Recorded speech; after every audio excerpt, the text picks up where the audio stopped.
throughout those 6 years, I've had a chance to take the science that I learned in school and apply it into my relationship. And I've been able to help clients by teaching them what I learned in school, but there was so much I picked up just from my own marriage.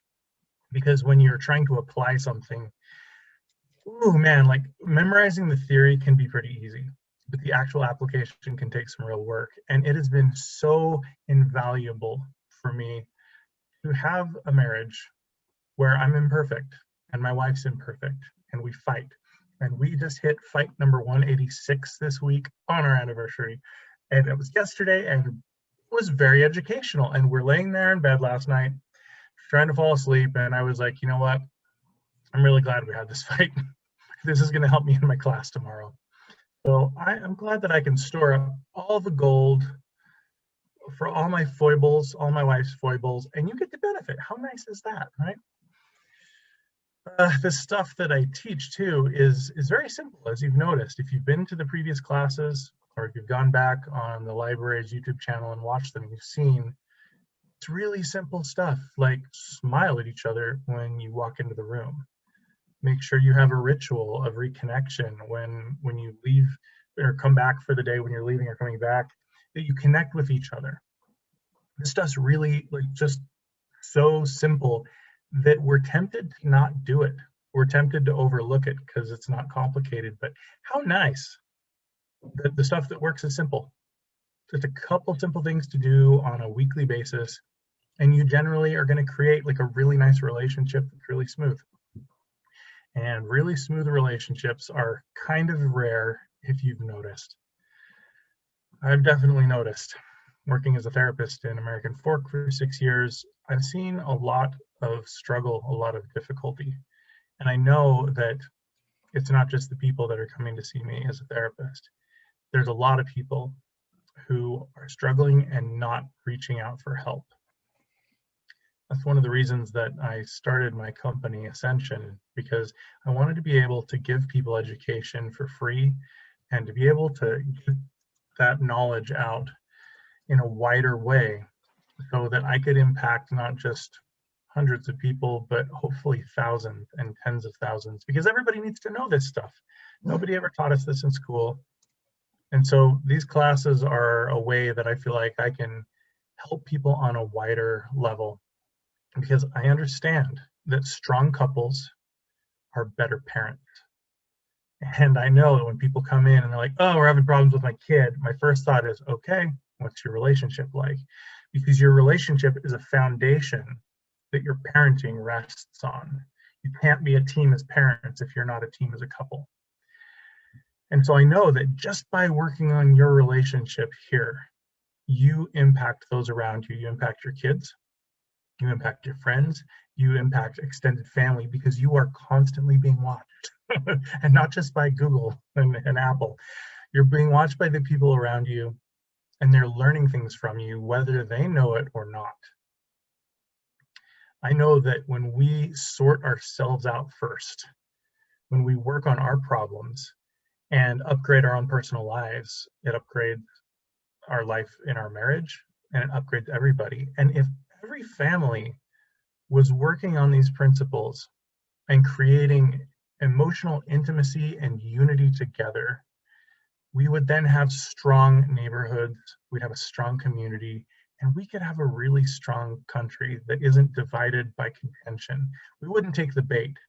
We'd see contention for the trap that it is. And we'd keep our distance knowing how poisonous it is. So if you know anybody that could benefit from these, please send them over to the American Fork Libraries page. I know we have some people in different states who have been watching these, and I would love for people in every state to be able to watch these and share them, because it goes over the foundational basics of how to have a good relationship. So I would appreciate that help. So like I said, we've talked about some of the really dead easy things, and I've created a little bit of a graphic for you guys that I will share with you later. But we know that starting a good relationship means starting with a good friendship, where you just make the person feel like you like them. And if they like you and you like them, then you don't fight as much. Just having 5 times the positivity to negativity in a relationship creates a really solid foundation where you just feel good. And the fights happen, but you work through them.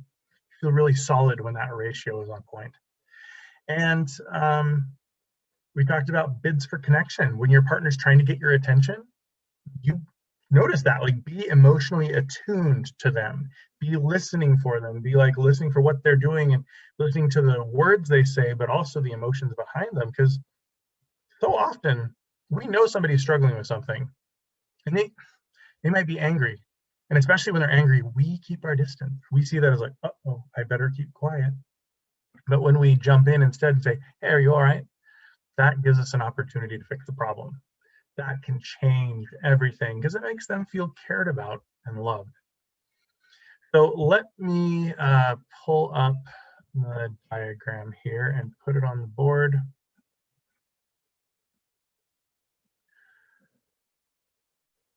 It's definitely on my computer, and I'm going to find this eventually, I promise. All right. Here we go. Let me share the screen. Now, I'm going to give you some spoilers here. Actually, you know what? I'm not. I'm going to zoom in so that you can't see the part I don't want you to see. How about that? And then I'll show it to you in a bit. Oh, okay, nobody saw that, right? To get the video out of the way, good. So here are some of the very simple ways that you can create a sense of safety and connection with somebody. Smile, touch, eye contact, nice eye contact, not mean eyes, but like soft, happy, nice eyes. Sharing appreciation, catch them doing things that you like. Thank them for it. Be like, oh my gosh, you made dinner tonight. Heidi made dinner and it was awesome. And there was this guacamole, like salad dressing. Wonderful. Guacamole will come up again tonight. We'll talk about that. Responding to bids, having those rituals when you leave the house and when you come back.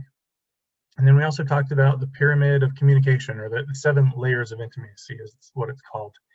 How we can connect on a shallow level of cliche and facts, or we can go deeper into hope and dreams and feelings and fears and failures and weaknesses and needs. And when you share with somebody on all those levels, you're going to have a close relationship. That's how you create emotional intimacy. We've also talked about what happens when conflict comes up, that you immediately have this instinctive defensive reaction. It's like you come to a fork in the road and one fork goes downhill. It's the easiest thing in the world to slide into defensive reactions. And it takes effort to go the other way and take the uphill path of being a peacemaker, of managing your story. And we talked about how the ways to soothe yourself are to basically breathe, because that tricks your brain. Even if you feel unsafe, you start breathing slowly and your brain's like, hey, we're breathing slowly. We only do this when we're relaxed. Are we relaxed? Is everything actually okay? All right, stand down then. We're okay in here. We're fine. Go, false alarm, go back. And then we calm down. We're able to be like more present and conscious with people because of that. And we're going to talk in much more detail about how to soothe. Oh, I gave some away. How to soothe our partner tonight. All right, back to the presentation. So we know that when there's conflict, we feel it. We feel when something's in between us. Remember the wedge that goes in between the two people and pushes them apart? That wedge is made of any kind of negativity. There's usually fear in there, and there's pain at the bottom of everything, but it might look like anger. And when the wedge is there, we don't want to be around each other. We walk past each other in the house and we don't make eye contact. And this can start and never really end. And every time we have another fight, that wedge is jammed in deeper and pushes us further and further apart. And we're feeling so empty because we're not getting our needs met in a relationship that we try to start getting them met elsewhere. And sometimes there's infidelity, but sometimes we just try to distract ourselves from how much we hurt. And we get super involved into a hobby, or we just pour ourselves into our kids and we're way too up in their lives and they feel it and they react. Sometimes we're just playing video games, anything to distract us. And the way to fix it is to address it head on, like recognize, like, if there's a wedge, there's a problem. We need to talk about this. If we're avoiding eye contact with each other, if we're not talking about our problems, there's an issue. And yeah, when you talk about your problems, there's a fight. Often there is, and that's uncomfortable. And so of course we want to avoid it. But if we don't, nothing's ever going to change. And remember, every single one of us have two questions on our mind when it comes to our partner. Do you understand me? And do you care about me? And when we get upset and both of us are feeling that way, now what do? We both don't feel safe. We feel defensive. And so it's easy then to go straight into the negatives and to get defensive. And okay, so what happens if we choose to go downhill and get defensive with each other? It pushes them further away. They put up their wall higher, they make it thicker, and now there's more and more distance. Something has to happen. Something has to turn that around. This is why we have to soothe ourselves. We don't feel safe. And then we need to try to make ourselves feel safe. Because if we don't feel safe, we can't help them. And if they don't feel safe,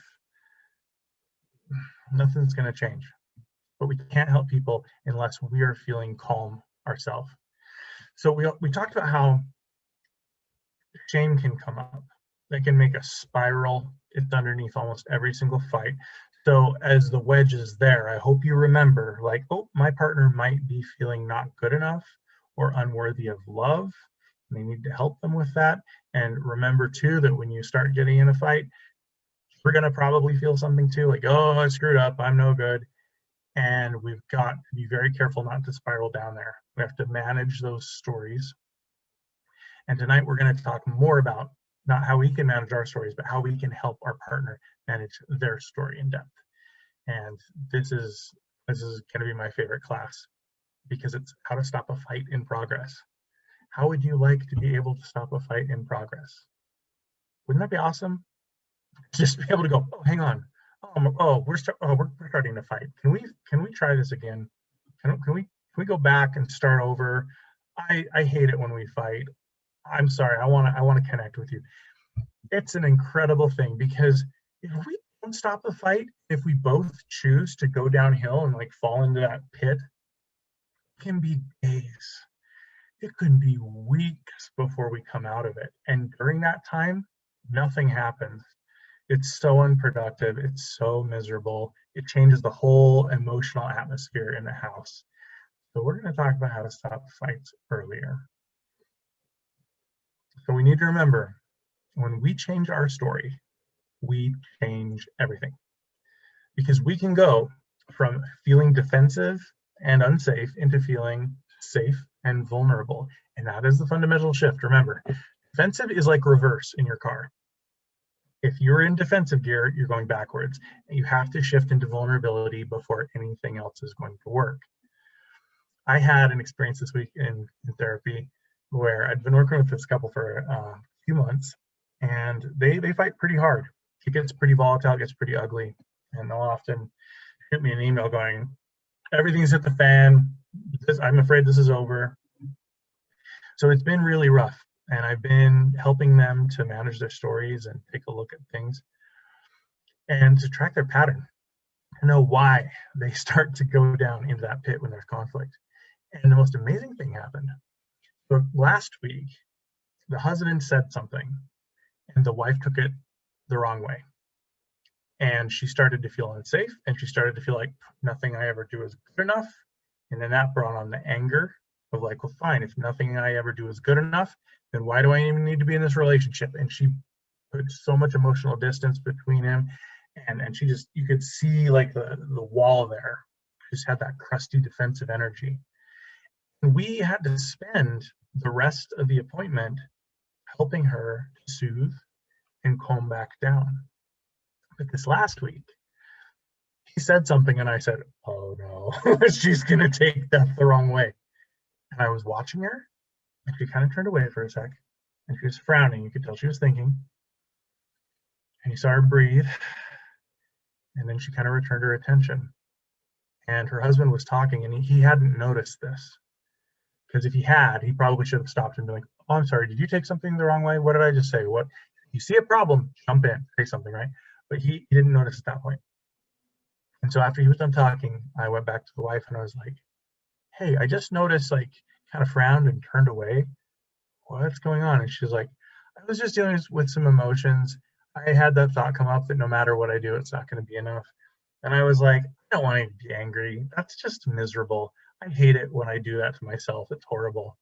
Like, she came up to the pit. She saw the downhill into the pit of misery, and she was like, "Oh yeah, I could do that, sure, but why would I want to?" And so she took the uphill path, and it was amazing. And the rest of the session, we had really productive conversations, all because she didn't jump in.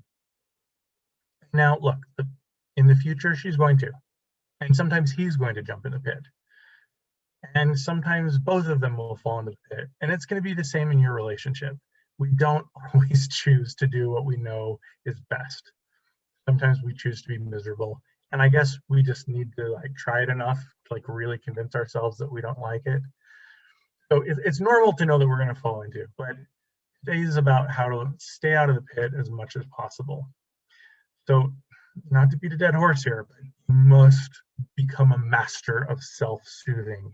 It's your job to calm yourself down and control your emotions. It's not your spouse's job. Your emotions are your responsibility. So let's review breathing. It needs to be slow. It needs to be deep, because when we feel unsafe, we go fast and shallow. And so if you will do a 4-second inhale and a 4-second exhale, that's going to be pretty relaxed. That's like you're asleep. So let's all practice it for a second. I'm going to count us off with our fingers. Ready, set, go. Inhale.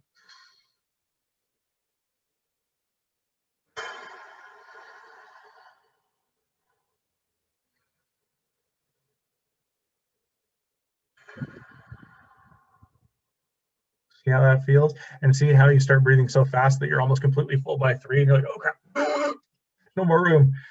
We need to really practice being able to breathe slowly. So that's the physiological part of how to help calm our body down and say, like, "No, we don't need to go into fight or flight. We're going to be okay." The second part is to go to the source of the fire, which is the story in your head, the belief, the thought that's causing you to feel unsafe in the first place. So find the story like, "No matter what I do, it's not going to matter." That's incredibly despair inducing. If nothing you do matters, you're not going to try. And as soon as you stop trying, your marriage is over. So we got to shift away from anything that makes us feel hopeless as fast as we can. And we need to replace it with a positive story. And it's not a bad idea to have just a stock story for yourself, like a mantra you use when you start feeling unsafe. So you may want to have something like this: "They're feeling worried, they're feeling upset, they're not feeling safe, and so am I. Neither of us are feeling safe right now. We only feel this way because we're disconnected from each other. We need to figure out the wedge. We need to pull it out so that we can reconnect, because if we can reconnect and work on this, if I can calm myself down and help them feel safe, then we're going to fix this like we've fixed the problems in the past. We are going to get through this and it's going to be fine." Maybe it should be a lot shorter than that. Something that can help you remember, like, "Yes, I feel unsafe, but let's look at the big picture. This is just a fight. Things are going to be okay. We're going to fix it." So now, having soothed yourself, the next job you have is to soothe them. Now, wait a minute, Kenneth. I thought you said that our emotions are our responsibility. Why is it my job to help them? It is their responsibility to soothe themselves. But guess what? We're not perfect. And we're not practiced at soothing ourselves. And if you have gotten into a relationship where you promised at least, like, "I will love and cherish you until we're dead," that's a level of commitment that requires you to take some responsibility on yourselves. So it may be their responsibility, but it's your responsibility to help, not to do it for them, but to help. And somebody's got to go first. I mean, if they're having a meltdown, they need you. and maybe you feel like, I can't help them right now. Well, then we need to work on helping ourselves first. But once we do, what else are we going to do? I mean, if they're having a meltdown, what's going to fix it? We have to take initiative. And you know what? That's not fair. Not at all. Marriage is not fair. But we shouldn't expect it to be, or we're going to be super frustrated. Because we could see marriage as kind of an economic exchange, like I will do A if you will do B. But if you choose to live on that level of an ethic, it's not going to work. Be in a successful marriage requires you to approach it with a higher level ethic that takes higher responsibility, that says if there's a problem, I will take the initiative to fix it. Now, what I'm not saying here is to just ignore the problems and put all your needs on the back burner and just push forward, grit your teeth, and white knuckle it. No, not at all. If there's an issue that's been recurring, you have to talk about it with them. But we do have to take care of ourselves first in that. We have to take care of our own emotions. And that means, sometimes it means stopping. Like we have to stop the fight and take a break. Just remember, we talked about flooding a little bit before, that when your heart rate reaches 100 beats a minute, you're officially flooded. Your brain is off. Like the smart part of your brain has turned off. And the animalistic part that is all instinct and self-preservation is now going crazy. So we have to pause. And when we take a break, we can't just walk away because they will feel super abandoned. And so you can have a safe word, or you can just say, hey, I'm feeling really flooded. I need to take a break. And then have an automatic rule. And you talk about like 20 minutes. Does that work? 20 minutes? Or just to be easy, set it for 30, because it takes at least 20 minutes to calm down after you felt flooded like that. Your body's having a full-on fight or flight reaction.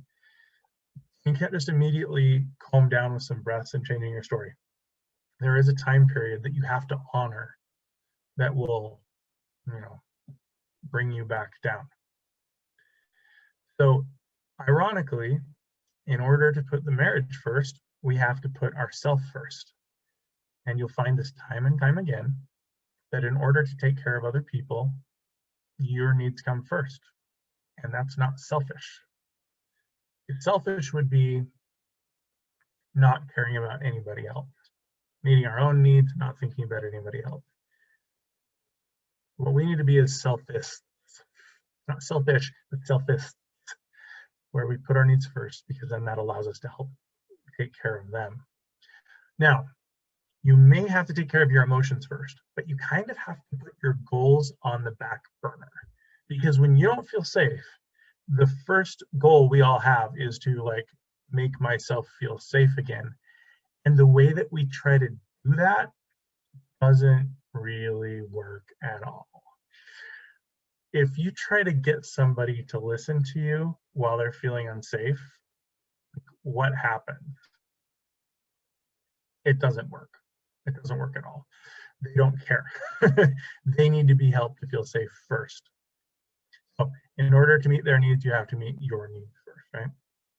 By the way, if anyone has any questions as we go on, you can go ahead and unmute yourself or put them in the chat box and I'll address them. So remember the importance of breaks. If you're feeling flooded, just remember you have to set up a time to take that break, or else they feel abandoned and then everything is horrible. So when you both have weaknesses, you just have to recognize this is the best we can do. It's not going to be perfect. We're just going to have to take a break and maybe take some time to journal and to breathe and to meditate and deal with our stuff, because we're not perfect and we can't always perfectly minister to everyone else's needs, right? But there is something that we can do, and we need to do whatever we can. I'd like to share with you a story. I got this book for Christmas.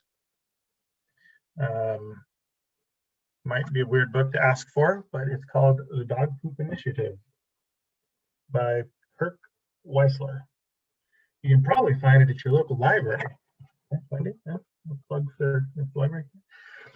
I'm going to skip the first part of the book and just leave you with the understanding that a man has been walking his dog, and he has now let the dog poop on the field.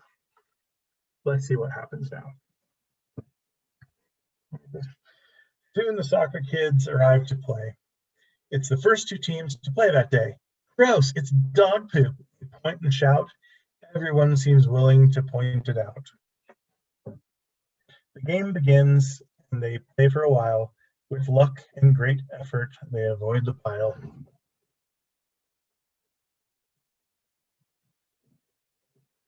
As the next two teams arrive later that day, the pointers point and warn where not to play. The coach and ref decide what to do. Keep the kids out of the poo. Coach says, it won't be easy, kids, I know, but we'll need to watch out where we go. From that poopy pile, we must stay away, but let's have fun. Come on, let's play. There was more than one close call, sometimes a shoe, sometimes the ball. Parents would yell or coach would shout, kick the ball, score the goal, have fun, and watch out. So far, all we've seen are lots of pointers and a pooper. But what about initiative? Where are the leaders and the scoopers? A coach and a player, a father and a son, they may change the score before the day is done. The pointers see the problem, as all pointers do. They point and blame and whine a bit and give some coaching too, for they see themselves as experts now on how to avoid the poo. Without so much as the blink of an eye, the coaching dad passed the pointers by, then finding something to use as a scoop, he went over and cleaned up the poop. It's unwatched closely. Life is full of people who are pointers, and they're only scoring zeros. The players who take initiative are the winners and the heroes. The scoopers take initiative and are the ones who lead the way. They make the field a better place for all the rest to play. They don't waste time pointing and complaining or worrying who's to blame. They simply do what must be done and then get on with the game. The next day at school. It doesn't matter where it came from or who put it there. What matters is the leader we become when we decide to care. When we remember that initiative is just what leaders do, when we remember their example, then we can do it too. The example of our initiative may help others more clearly see the kind of person and even hero that they too can choose to be. Inspired by actual events. We've all got poop in our relationship, and we have to clean it up. Now, does it sound like a lot of work? Yes, it absolutely is. And you have to take care of yourself on a very high level.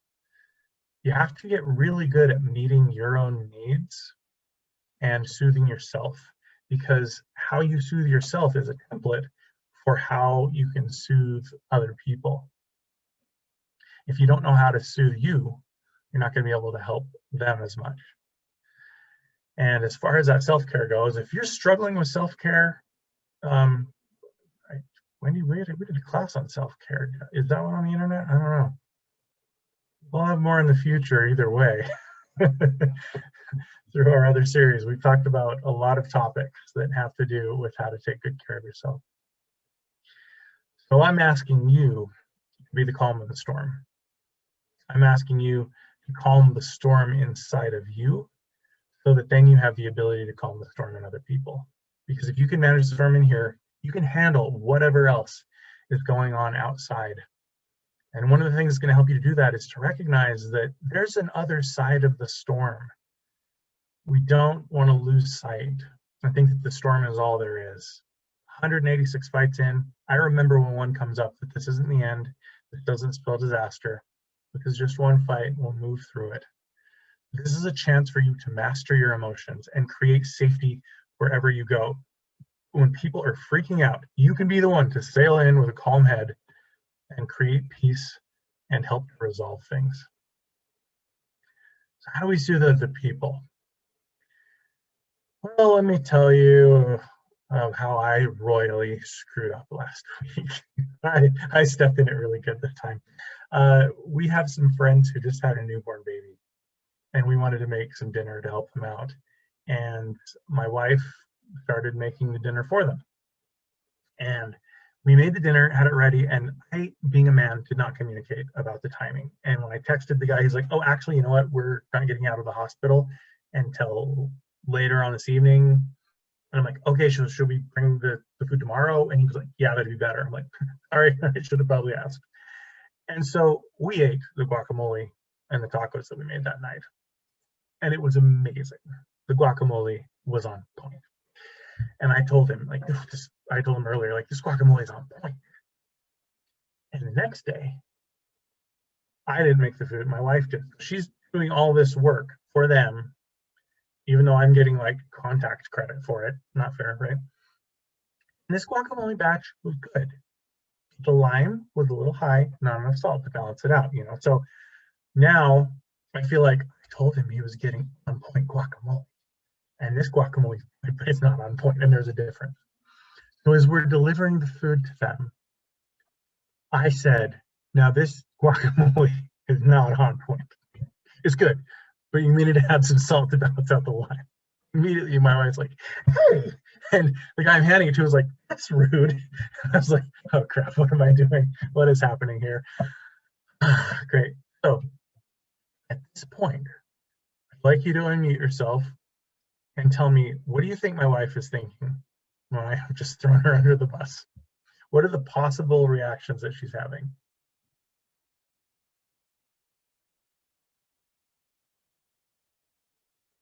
You could throw them in the chat box, or you could unmute yourself.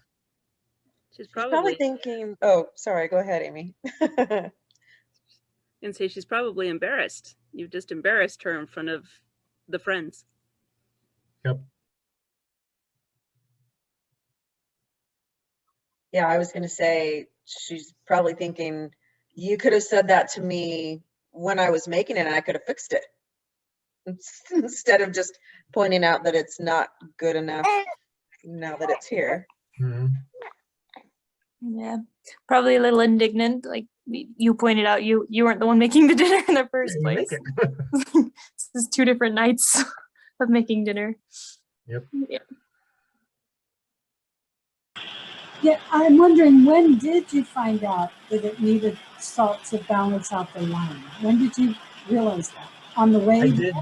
I did mention it to her earlier, but she thought it was good, and it was good. It was just personal preference.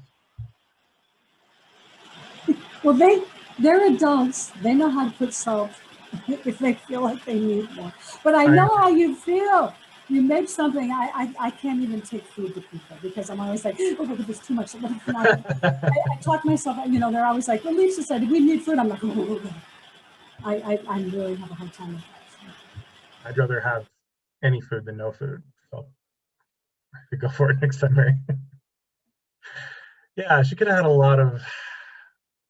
Oh, go ahead, Catherine. Oh, another thing, like my husband always likes things saltier than I do, and she could have been like, well, that's your taste preference. Most people are normal and don't like that much salt. I always add extra salt, yeah. At the very least, you know, the perception that Heidi had at that moment was, he is my enemy. Like, I am not safe with him. And so she started to put her walls up. And now we have this wedge in between us, and there's this barrier because she didn't feel safe. It's like she got a wound. She has an emotional wound, and now she puts up the wall to protect the wound from getting hurt again. So my job is to help heal the wound, but I can't heal it until she drops her defenses. And how did she drop her defenses? In the end, it's her choice, but I have a lot of responsibility to help her feel willing to drop them.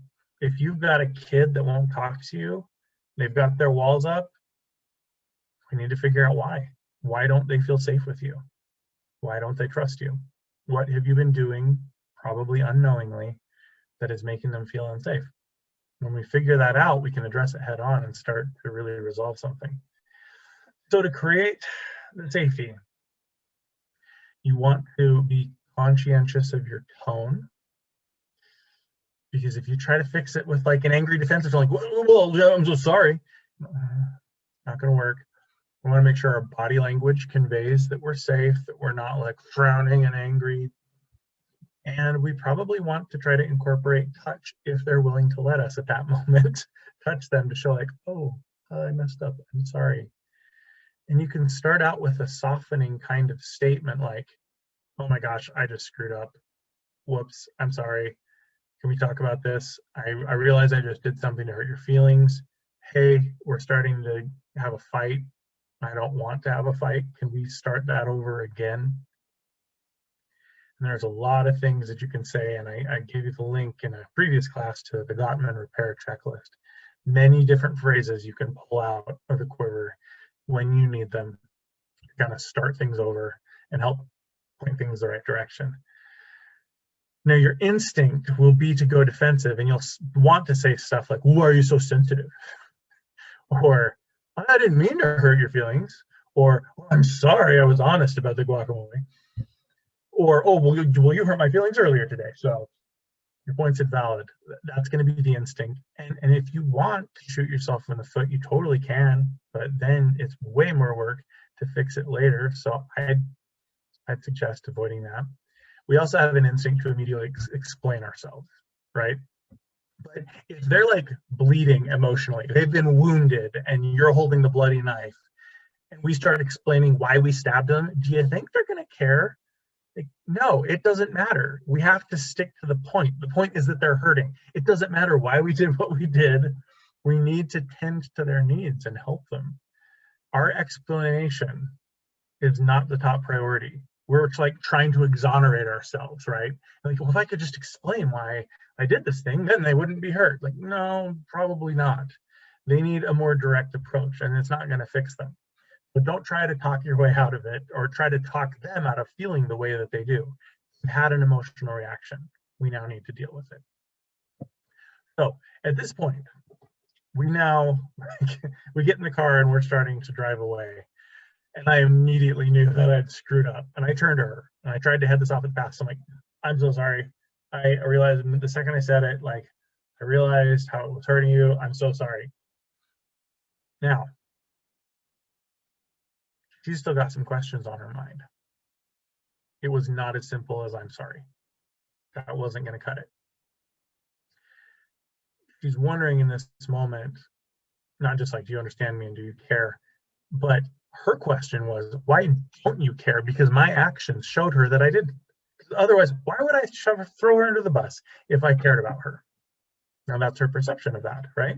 I had a different perception, but my perception doesn't matter in that moment. Now, back in the day, before I was as developed as a human being, I'm a logical personality type. I'm the quintessential nerd personality type that is so focused on what's accurate, what's logical. I'm focused on objects, not people. More interested in how things work than like human relationships generally as an instinct. If this had happened, if I had been married, heaven forbid, if I'd been married in my 20s, I might have said something like, what, this is about guacamole. I just made a statement of fact. It needed more salt. Why are you upset over this? Totally missing the point. We would have been on totally different pages. There are so many arguments you can have where you're talking apples and they're talking oranges. And oh my gosh, you guys, I had an argument once with a friend. We were talking politics. We sat there for an hour and a half arguing about taxes. And at the end of the conversation, we actually agreed with each other. And we had, from the very beginning, we didn't start the conversation by getting on the same page and defining our terms and figuring out what we're even talking about. So we were just like reacting back and forth. We believed the same thing the whole time. It was so stupid. It taught me a very valuable lesson. Make sure you're on the same page first.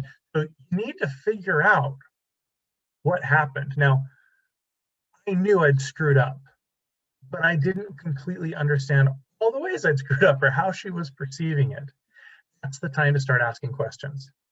Like, okay, like clearly I hurt your feelings here. I threw you under the bus, but could you explain to me why this hurt? What are you thinking? And I was starting to piece together some of what she was thinking by the questions she was asking, like, why don't you care about me?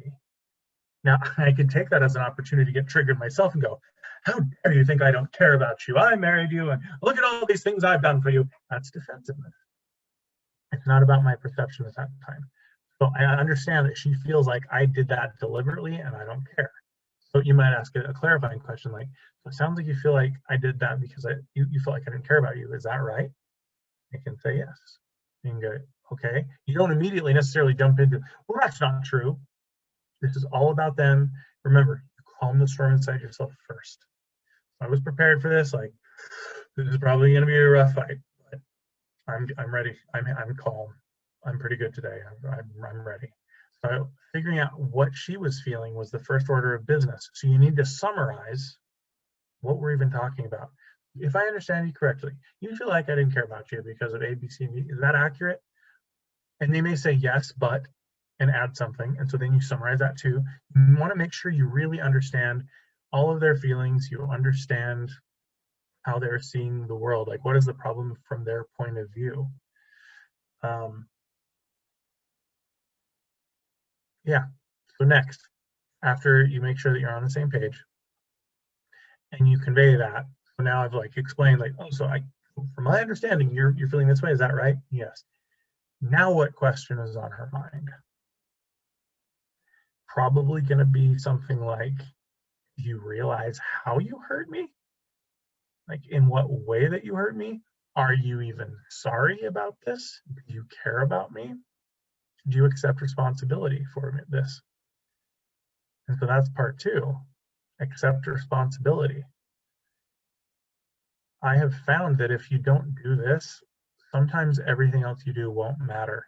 The person wants to know that you recognize what you did. And so as painful as it is, you feel like we've already talked about this, we've already called it out. Even though I immediately said sorry, it wasn't enough. I had to put it into words like, I shamed you, I embarrassed you in front of our friend. I said something you did wasn't good enough, and you felt like I was totally betraying you. It's hard to admit it. It's hard to say it out loud when you're like, I know, shame makes us want to like shrink away and just like forget about it, whatever, let's just move on. But you've got to stay in there and accept the responsibility. And that can be a good time to throw in part of the apology too. It's like, yes, I recognize I did this. I'm really sorry about it, right?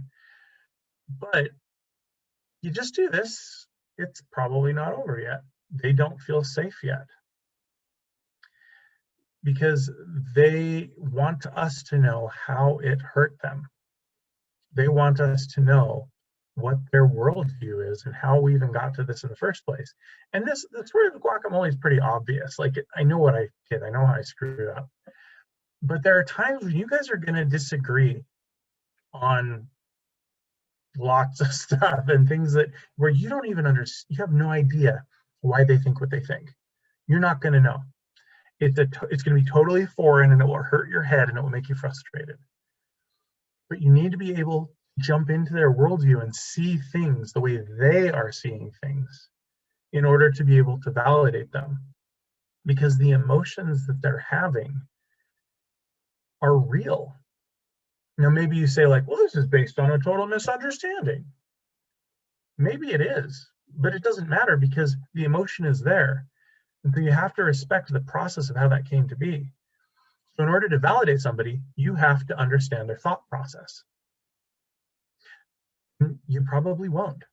And so if you hop in there and you say, oh, I totally understand. I completely get what you're saying. It's not true. And they're going to know that it's not true. Or they're going to wonder. If you jump in really quick, if somebody's hurting and you're like, oh, I understand. They don't know that. You might not understand it completely though.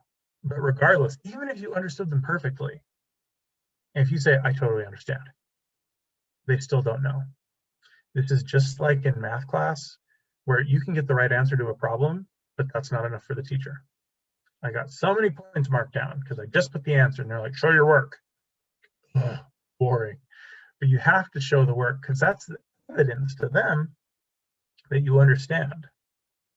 So to validate, you have to jump in and be like, okay, let's see. So from your perspective, me criticizing the guacamole meant that I didn't care about you? Of course I care about you. Look at all this evidence. No. Trying to understand her worldview right now. Why would she think that I don't care about her? And this really can take some like creative imagination. But you don't have to just do this all on your own. You can ask. But again, with the tone and the body language, like, hey, I understand that this really hurt you. and you felt like I didn't care about you. Can you help me to understand? Because I'm not sure I understand completely the connection between these two things. And I know it might be obvious for you, but I want to understand you. Could you explain this to me? And then you listen. And you're not thinking about what you're going to say next. You're just there, like tuned in. And you want to make sure they're feeling you listen. Because that right there shows that they're safe. You're willing to listen, even when it's something that is hard to talk about. The thing you need to remember about validation is that it's not about right and wrong. Will everyone please say this with me? It's not about right or wrong. One more time. Validation is not about right or wrong. I've seen so many people get caught up on this. Like, what our view of reality is that inaccurate? Can't tell them they're right when this is clearly false, especially if you're a logical thinker like me. If you're one of those like less emotional, like, you're going to struggle with this if you forget that it's not about right and wrong. We're just validating their worldview. Remember from previous classes, the emotions they have come from the story they're telling themselves. Story equals feelings, right? And whatever story they're telling themselves creates a natural reaction. That's valid. It's a valid process. It may be an inaccurate belief. It might be an outright lie that they believe. But their reaction, their emotional reaction, is 100% valid. And it needs to be respected. So you don't say, like, you're totally right. You say, I could understand that if you were thinking that being shamed in front of friends means that I don't care, of course you'd be upset. And I can see the logic behind that. I could in that circumstance. Sometimes I can't. You just say, like, I don't totally get it, but I think I'm starting to understand, like, the connection between these two things. At least I'm trying here. You have a right to feel what you feel. So you show them that their emotions matter. Their thought process makes sense. You don't try to correct it at this point. Just being in their worldview and showing them that you're willing to do this, right? If it's hard for you, try to treat it as a hypothetical situation. Just treat it as a thought experiment. Well, if I thought that way, how would I feel? You know, if this thing happened to me, what would that be like? What would I do? I know I care about her, but from her perspective, I didn't. And she has a reason for it. And it's logical. We might think, oh, that's not logical. No, from their perspective, it is logical. That's their worldview. So get in there and you validate the fact that they're feeling those emotions. You want to make sure that you're validating the most useful emotion. They may be totally angry and they're so angry and you would be like, yeah, you're angry, totally. But remember, the anger is just the smoke. The fire underneath that causes it is the hurt and the pain. So try to get to those, try to understand. You were hurt deeply when I said that because X, Y, Z. Did I understand all that? Did I get it? You can constantly be checking to see if you're understanding it. And that too will help them feel like they matter to you because you're trying, right? So once you validated their thought process, the other component is to show your concern and your care with empathy. Really trying to put yourself into their shoes and think about, like, how would they feel if I was in their circumstance? How would I feel? And this is where you bring the softness, the gentleness, and then the tenderness to the surface, and hopefully it's there the whole time. But you're focusing on the way that they feel and talking about it with them, like, whoa, that must have been devastating. And you can use the language to, like, paint this picture for them. You're like, dang, if I had been in your shoes, I would have been mortified. Like, here are our brand new friends, and you just, like, totally threw me under the bus. Like, I would be so embarrassed. I just want to turn around in that minute. And, like, you're doing it in front of other people. Like, it'd be bad enough if you did it in my face, but, like, this is in front of other people. And it's okay to really, like, go there and try to talk out loud about what that might be like, because that shows you're trying to understand them, that you care about them. Now, what I have just taught you is called SWA. There's an acronym here, and I'm going to pull it back up on the screen share. To SWA someone is to create safety with them. Why do I call it SWA? Well, because down here you see you have this acronym, SAVE. Summarize or view of the problem, accept responsibility for whatever you did, validate their thoughts, and empathize with their feelings. I used to just have the 3, SVE, but a client pointed out one day that sometimes you really do need to have the whole accept responsibility part. And they're totally right. It's a necessary ingredient, but SVA is so much more memorable than save. But it's a silent A. Just think of it as a silent A. Very important. You still need to do it. But when you SVA someone, it feels really nice. And when they SVA you back, that feels good too. But this is the process that we've just gone over. And when you do this, you've taken care of the emotional disconnect, but it may not be totally over because they need to understand that this is not going to happen again, or at least that you're going to try, because you can't really promise it won't happen again. Huge mistake we make. I will never do that again. Whether it's to your spouse or to a friend or to God, I'll never do that again. You probably will. You probably will. You're not perfect. Don't make promises you can't keep. You then, after you do this process, you want to move on and make sure you make a plan. Like, okay, why did I do this? And that was the conversation we had next. The big question on Heidi's mind was like, why did you do that? Like, she would never have done that because of how she's wired. And I had to think about it and figure out, like, why am I wired this way? And I realized it came down to some wacky sense of like authenticity. I felt like if I handed them guacamole that was not the best guacamole, if it was slightly worse, then I would be lying to them. Like, this is the best thing ever. Oh, here's second best. And so I have this like inner need to be like so internally consistent and authentic that I threw my wife under the bus. That's the problem. I need to work on that. And so I let her know, like, okay, I'm realizing this is why I did it. And I'm going to start paying attention to this in the future. And the next time it comes up, I'm really going to try not to do this again. What we want to do as soon as there's a problem, we want to skip over the SVA steps. We want to go 1, 2, 3, 4. No, let's jump to 5. I'll just apologize and say like, I won't do it anymore. Like, here's how I'll fix it in the future. That feels undone because you got to go through that emotional process of the work. This is how you soothe somebody, though. You soothe them with SVA.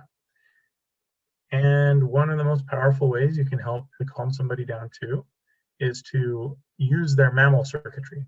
Because when mammals are frightened, they seek out a caregiver.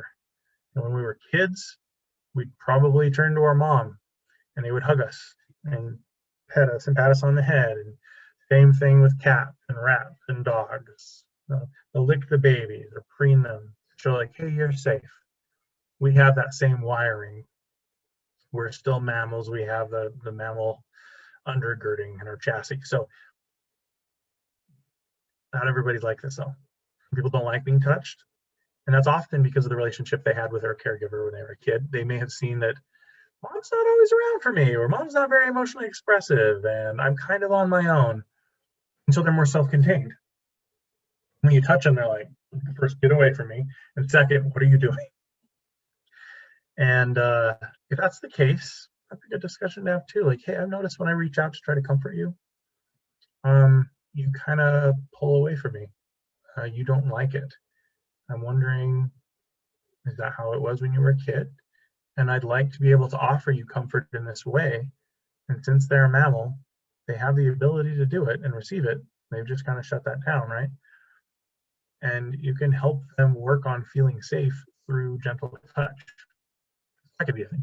Why don't we have everybody, why don't you take a screenshot of this picture? To do that on a laptop, you usually hit the print screen button. That's the one that says PRTSC, and you may have to hold down the function button to do that. You may have to hold down control. You might have to make sure your num lock is turned off first. If you're on a phone or a tablet, probably easier. And if you don't know how to take a screenshot of this, no problem, send me an email and I will send you this picture. And the email's in the chat already. Okay. I'm gonna stop the share. I think, Kenneth, if you're on a Windows machine, I'm pretty sure it's the Windows button in print screen. Just Mine is not, and I am Windows, but could be that. pretty sure that's what it is on my laptop. So just thought I'd throw it there. Mine's function. Used to be control on my old one. All right, yeah, you can email me and I will send you that directly. So I want everybody to get something to write on. If you have some paper in front of you or a notebook, that'd be cool. You can use your phone if you need to. Just don't get distracted with Facebook. It's too easy to do. And I would like you, as soon as you get the writing implement ready, start thinking about what it is that helps you to feel calm. When you were a kid and you wanted to be comforted, what helped? Now, if you're like me, the answer would be food, anything with sugar in it. And that's not maybe the best means to comfort yourself. Try to think about the things that work with another person there. Maybe you like to have your back rubbed. Maybe you like to have someone like touch your hand. Maybe you like to hold hands.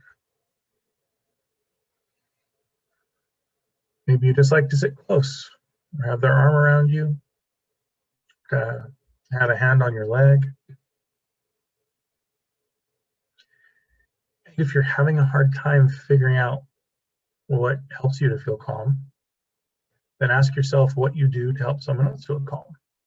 I notice immediately if Heidi's feeling unsafe, I get close to her, and I'm trying to make eye contact, and I usually put my hand on her leg. And that's probably a pretty good indication that that's what I would want. That would help me to feel safe if she did that. I catch myself constantly like rubbing her hand. She's like, you're bothering my skin. Stop, please. That's an emotion. Oh, sorry. I think I'd really like that though. I would feel safe if you did that to me. So make a list of the things that help you to feel calm that another person can help you with. And this isn't just physical things. This could be certain words or phrases. I can go through the whole process with my wife and I'm conveying like, look, I'm working so hard to understand you. I'm showing that I care about you because it hurt you. I'm calling out what I did. But that is not the complete picture for Heidi. The way she needs to hear an apology, she needs to hear, I'm sorry.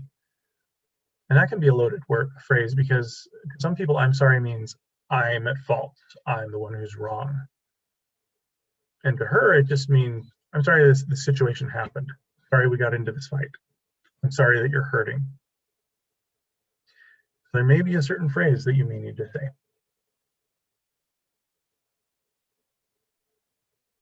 Certain phrase that you would like them to say. Write those down.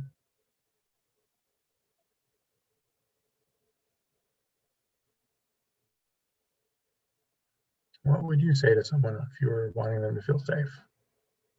Again, that might tell you what you want.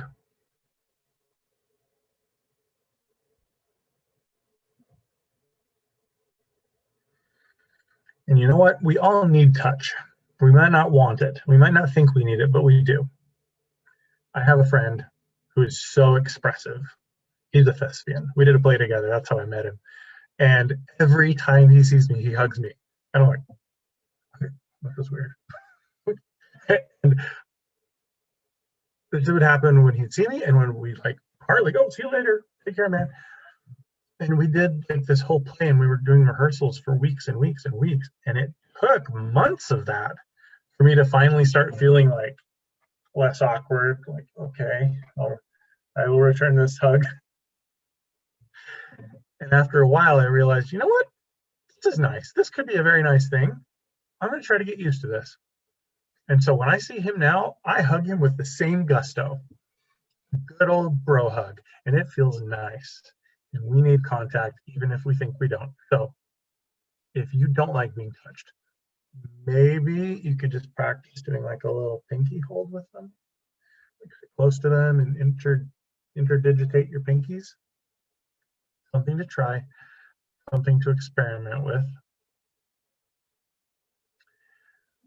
All right, now, if you happen to have your partner with you, I'd like you to turn to them and we're going to have, let's have the guy go first, sharing what you like when you feel unsafe. Like, what is it that your wife can do to help you feel comforted when you feel unsafe? And we'll have 60-minute share, and then we'll switch to the ladies and begin.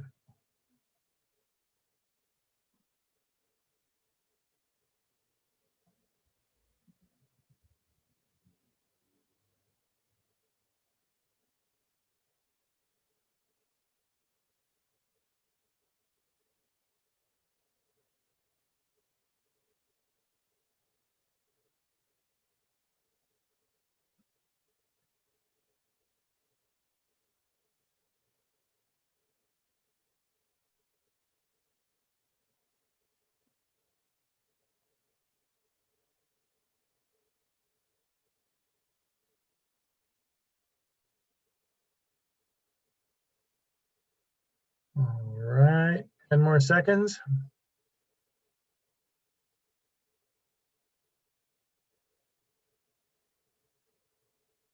All right, ladies, share with your man what you would like him to do to help you feel safe when you feel unsafe.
Okay, 10 more seconds.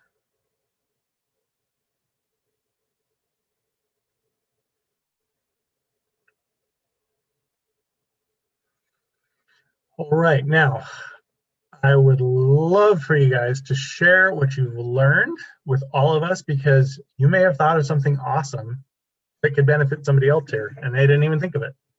So who would like to share, like, what makes you feel safe? What do you like when you feel unsafe? What helps you to come back?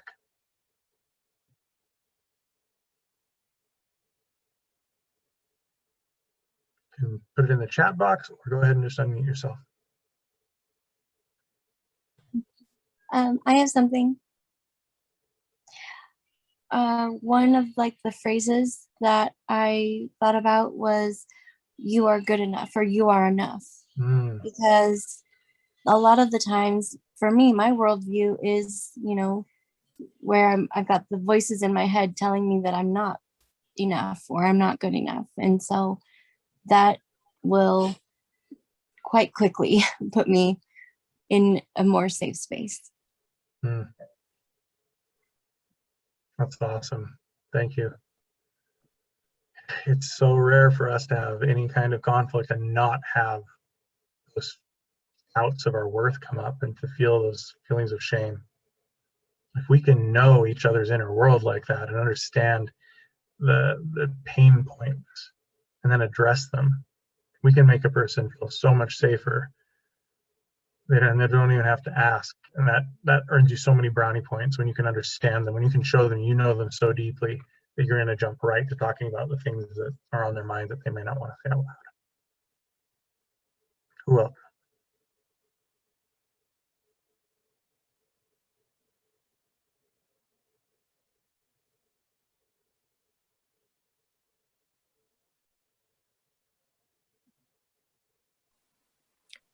This might not be helpful, but it might be something that will encourage discussion, which is that when Kieran and I were talking, which I think we pretty well knew each other's soothers, but our soothers are exact opposites from each other. So when he needs space, he needs to be left alone, and I need touch and talk and reassurance and eye contact, and just found it interesting that our all of our soothers are pretty much exact opposite. Often, yeah, we want to go towards or away. And we have the pursuers marrying the withdrawers and vice versa, and that makes it difficult. Now, one of the traps we can fall into real quick is usually with avoiders, we just want space. We see like our partner as the threat. And so if I can just have as much space as possible, then we can just kind of like simmer back down to a normal level of whatever, right? But the danger is we don't come back and fix it. So if you need a break, definitely take a break, but make sure there's a time limit on it, because it can be really difficult for the pursuer who's like, I need to fix this like right now. And it's like, no, I just want to like not talk to you for 3 days. Like that doesn't really work because it's not addressing the problem head on. So maybe there's a way to find like a comforting from a distance. Like, sorry for what I did. You're safe now. We can talk about this. Catherine, did you have something?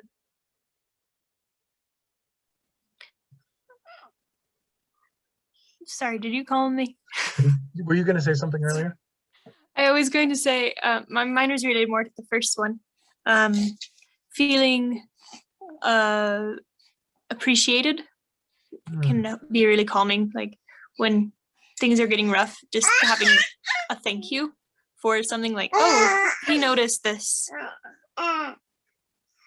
That really helps me. I thought the second comment was also really interesting though, because yeah, the distancing is hard when you want to fix a problem. You're right. And you know, there are times where you need distance. There are times where all your efforts will not be enough because the other person still hasn't chosen to soothe themselves. You're really trying to help them, and they might stay in a very angry and aggressive state where they are throwing out insults. They're not just being unsafe. They're not just being defensive. They're being like offensive and aggressive. And you don't have to be a punching bag. It can be a really powerful thing if you choose to be vulnerable from a position of strength and let the arrows fly at you and recognize like, you don't have to hurt me. I just understand this person is really hurting and so they're lashing out. And I'm going to take that for what it is. I'm going to see it for what it is and not let it hurt me. Coming from a position of strength can be powerful to help them, to show them like, look, you're safe with me. You can try to push me away all you want, but we're going to fix this because I care about you. But if you feel like you have to take that, you're coming at that from a position of like weakness or not feeling good enough about yourself or like a doormat, that's no good. And then it's time to withdraw, right? Because it takes a lot of waking up on the right side of the bed and a lot of practice to be able to handle all those insults. And there are many times where I've had to walk away and be like, okay, I really want to fix this, but it seems like you're not ready to talk about this yet. So I'm going to take a break. That's totally appropriate. Anybody have any other ways that they like to be soothed that they would like to share?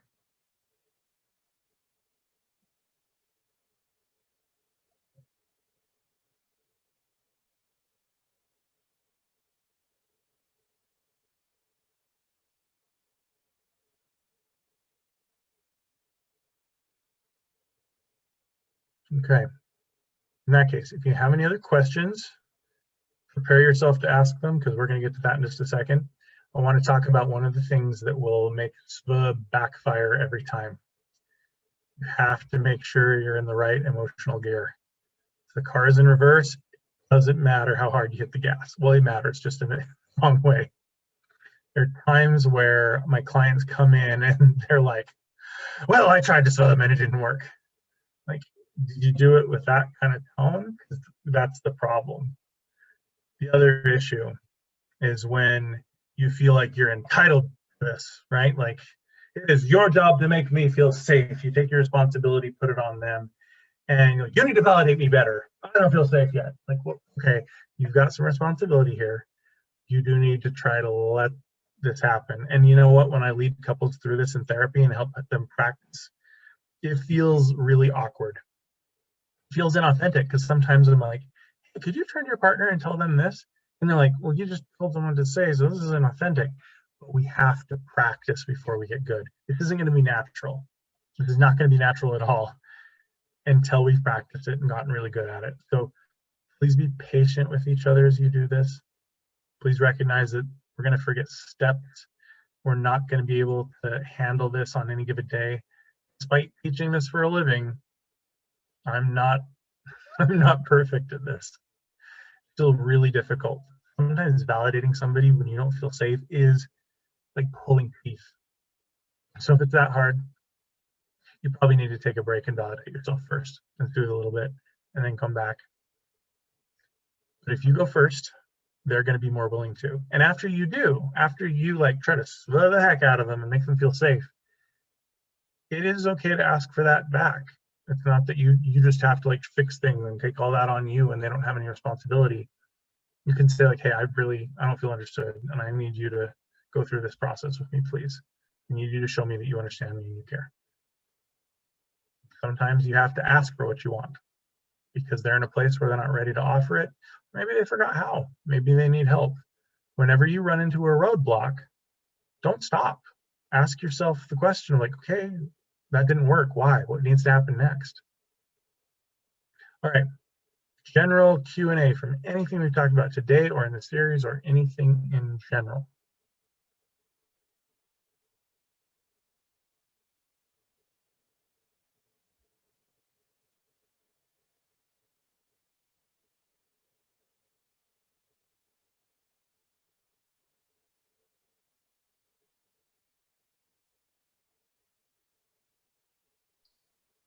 The different diagrams or whatever that you have shown, and the like talking points or whatever, do you have those with the videos? Or the only summation is that graphic that I made for today. Okay. It kind of goes over the main points. Excellent. Thank you. You're welcome. But I think he did say, I put his email in the chat, and if you would like a copy of them, you can email him and he'll just send you one. Yeah. Oh, thank you. So I don't usually put them on YouTube with the videos just because they're his documents and I'm just doing the video from the Zoom. But if you want them, then you can email him at KennethRJepsen@gmail.com. For sure. Any other questions?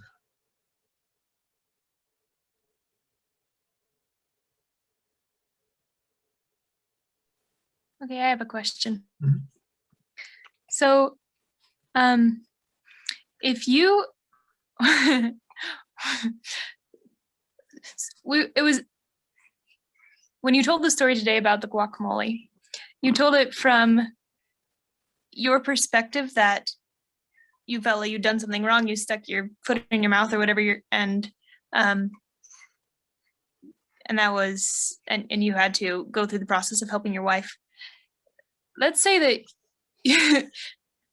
I'm the wife and the husband just did that and I look concerned and hurt and he says something along the lines of, it was just guacamole, that you don't need to be offended, I still love you. What would be the story that you would recommend I take? Like if it's the wife needing to calm down the husband and take all the responsibility on herself, like you said that you stuck your foot in your mouth, but she could be trying to say, I'm taking this too personally or something, but I don't know. I was trying to see it from the wife's point of view if she's taking her responsibility. Sure. Yeah, this is like a good example of how complicated it can be and how unfair it can be because you didn't do anything wrong. Like you got thrown under the bus and then they're like saying your reaction doesn't matter, your feelings don't matter here, more or less. Like by their actions are saying that. They may not be saying it verbally, right? But they're showing like, hey, don't be offended. And that's really invalidating. And so now, unfortunately, onus is on you to like bring that up and say like, hey, no, this is an issue, we need to fix this. And if he's feeling defensive, he might be feeling shame. He might recognize like, oh, I screwed up.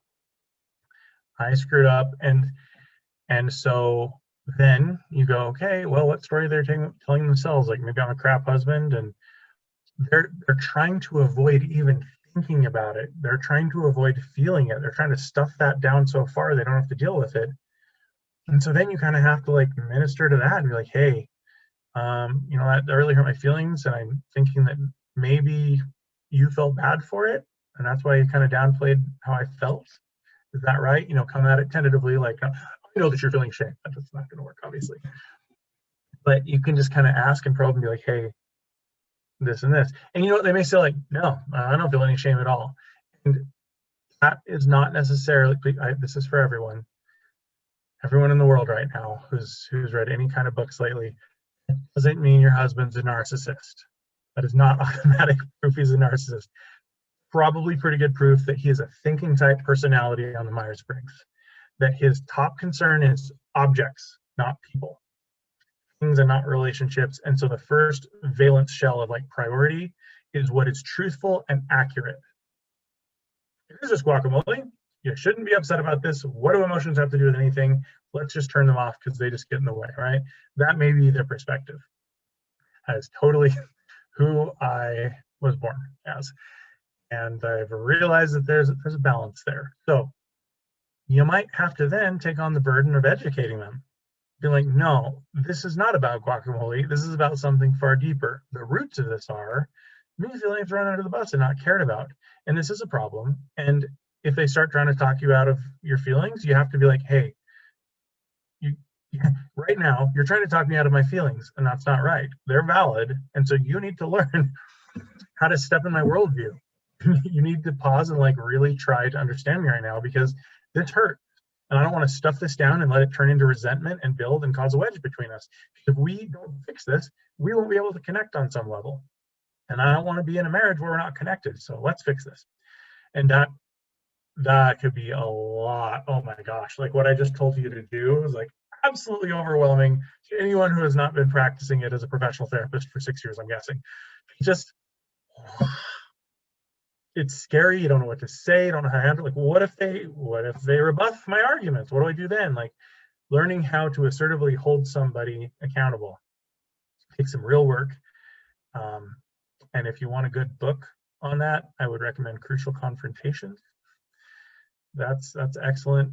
But we just kind of have to remember. Was it Crucial Confrontations or Conversations? Confrontations. I haven't read Conversations. I know it's kind of similar principles. The Confrontations was kind of specifically for the business world, but it really applies to relationships too. So if you keep running into a roadblock, you just have to ask yourself, okay, what's the truth here? Because they're going to try to argue you out of it. You just have to stick to your guns, be like, no, this is a problem, and I need you to put in the effort to seeing things my way. And I think a big thing that is helpful, whether it's a therapist or somebody else that you trust, but I would recommend a therapist for something as important as this, is just sometimes you just need a third party who's not emotional about whatever it is that you're talking about, who can be a sounding board and say, okay, you think this, now you tell me how you think, and I'll help you guys find the common ground there. I think that's super helpful for a lot of people. You also have a question in the chat, Kenneth.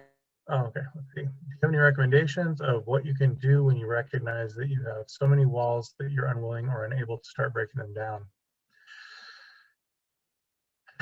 It's hard when you have the walls, and if you ever tried to address them at all in the past and the other person has not responded well.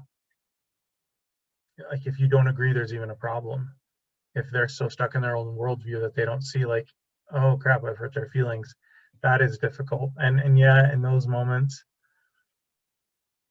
there's a problem and it has to be addressed. This can't be ignored. If there's so many walls that you don't want to bring them down, boy, your partner needs to know that. And that can be a difficult discussion to have, and probably easiest to do it in a safe environment like therapy. I think that's a lot of what therapy provides, is like, it's the control rods in the nuclear reactor. The therapist is able to like keep things calm and on track and help people like figure out what they're feeling and be able to put it into words and then say it to each other in a way that's not going to cause an explosion. That's difficult. You know, the longer we're married, the more those walls can accumulate. And sometimes the answer is we have to address it or it just won't get better. Because you can't just tell yourself a positive story like, this is fine. They just don't understand me. It's all right. That's just the way they are. Like, no, we want to be positive, but we want to also be very realistic. But it is something that needs to be talked about.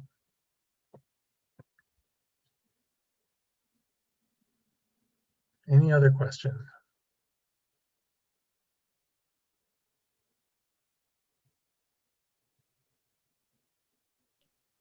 Are there maybe some baby steps you could recommend for how to start dismantling walls when you are feeling like they're so big that you don't know where to start breaking them down? Honestly, I mean, I agree. I think therapy is great for everybody, but if you're trying to work through it yourselves, like what kind of baby steps do you use to start breaking them down a little bit? So this is something where it's going to have to be more relational, more dyadic. I don't know how much you can do working on your own stories. I mean, yeah, you should be looking at your own stories and trying to see if there's any elements of untruth in them that need to be changed. But if you feel unwilling to break down your wall, it's because you probably have the persistent perception of threat. There's probably a good reason for it. This person continues to do this thing which hurts me again and again. So why should I drop my wall? You know, and it makes sense. Why would you want to drop your wall? The thing you could do besides like sitting down with them and saying like, hey, we've got a problem. I don't want to connect with you because I'm afraid of getting hurt again. The thing you could do, and this is, oh man, this is some really difficult PhD level, like human emotional management stuff, is to recognize that you can create safety within yourself even when the other person isn't. If you can validate yourself and remind yourself of what's true and that you matter and your thoughts and perceptions or emotions matter, you can create safety, because in the end, boy, that's such a fundamental choice, right? Are we going to put up walls, or are we going to be vulnerable? Are we going to be soft-hearted or not? And it has such far-reaching consequences for our own life, the condition of our heart. And so I've tried to live my life in such a way where I just don't have the walls. And that doesn't mean I don't struggle with them. I still do. But I recognize that, like, hey, if I'm putting this up, I'm doing this out of a fear that I'm not okay. And the fact is I am okay, and I can make myself be fine by comforting myself. So as far as baby steps, I would say really work on comforting yourself and recognizing that sticks and stones is not a true thing. I think it's an aspirational goal. Words hurt. We can get to the point where they don't. Let me give you some spoilers for a movie that's 22 years old. At the end of The Matrix, if you haven't seen it, the main character realizes that he has been in a computer simulation, that the world we know is just a virtual reality connected right into his and everyone else's brains. Though it feels real and it smells real and we have pains and feelings, it's just a computer simulation. And at the climax of the movie, he sees these bullets coming towards him. And he sees them for what they are. These aren't bullets. This is just lines of code. These bullets don't exist. And therefore, I have complete control over them. And he holds up his hand and the bullets slow down right before they hit. And he just makes them fall out of the air. He becomes absolutely invincible because he recognizes that there is actually no threat. And so if your partner is doing something to hurt you, maybe it's unintentional. Even if it is intentional, the reason they're doing it is because they feel unsafe. And this is the best way they know how to deal with their emotions, even though it doesn't work so well. And so you can see those attacks coming at you, see them for what they are. A tantrum. We don't get offended if a 3-year-old calls us poopy head because we know that they're just being a 3-year-old. They're lashing out because they're not getting their way, they feel hurt. And the only real difference between adults and children is bills. So we still do that in our slightly more sophisticated ways with each other and hurt each other's feelings. But if you see it for what it is, whether it's indifference or aggression, this is just the best they can do right now. All right, probably has nothing to do with me. This is them trying to deal with their emotions. And so I don't have to let this hurt me because they don't know any better. And if they do know better in their head, at least, they haven't really learned it in their heart. And that's the true source of knowledge. Thank you for asking for expansion on that, Wendy. Let's take one more question in the chat. How do you hold a boundary when the other person feels like it means you don't care? I might need some specifics on that to give a good and complete answer. But to be general, you kind of have to explain it to them as best you can. Okay, you know what, this has been repeatedly hurting me and I can't take this anymore. Like if you're going to choose to repeatedly like call me names or whatever, then I'm not going to be around you. But I would caution, when we set a boundary, we need to be very certain that it is a useful and a fair boundary. Because walking away from someone when they're raging at you, totally fair. But I've seen people set boundaries in therapy before that probably aren't very fair. Like until you, for example, sometimes you have to have tough love with addicts. They just are not taking any responsibility and you have to give them tough love. And it's like, sorry, nope, you can't stay here anymore. You can't live in this house if you're going to do drugs. If they don't take responsibility, that's totally fine. Those boundaries matter. But for example, if this is an addict in recovery and they're trying, it's going to take them months of struggling with relapses, months and maybe years before they get to the point where they don't relapse anymore. And so, to set a boundary that keeps them at a distance just because they might have a relapse, that can be really destructive and detrimental because it's kind of setting up a wall rather than a boundary. Yeah, if you'd like to talk about that in any more depth, you could shoot me an email and we can talk on the phone if you'd like. Any other questions?